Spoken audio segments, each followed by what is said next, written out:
Binabati ko po ang ating mga kababayan dyan sa Netherlands na alam ko pong regular na nagkakatipon upang ipahayag ang kanilang kalungkutan, ang kanilang pag-aalala at maaaring paghihimagsik ng damdamin dahil sa nangyari sa ating dating Pangulo Rodrigo Duterte.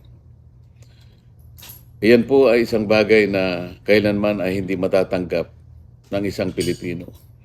Hindi lamang sa dahil ang ating bansa ay merong umiiral na hustisya, umaandar at gumaganang prosecution service. Dapat sana kung sino man ang Pilipinong maaaring paratangan na nagkasala sa kanyang batas ay dapat dito usigin, parusahan at lapatan ng kaukulang parusa kung kinakailangan. Hindi dapat ginawa ito sa dating Pangulong Rodrigo Duterte.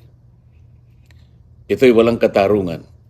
Kaya ako po'y nagpapasalamat sa inyo sa pagpapahayag ng inyong pagsuporta at katapatan ninyo sa soberenya ng ating bansa. Ako po'y naniniwala that President Duterte is the image of bravery and courage. PRRD is a personification of a strong, brave, and enduring leader. PRRD is the embodiment of a true leader who gave his all, but asked for nothing. Let us bring back the decency and patriotism in our country. Let us restore the rectitude and majesty of our laws.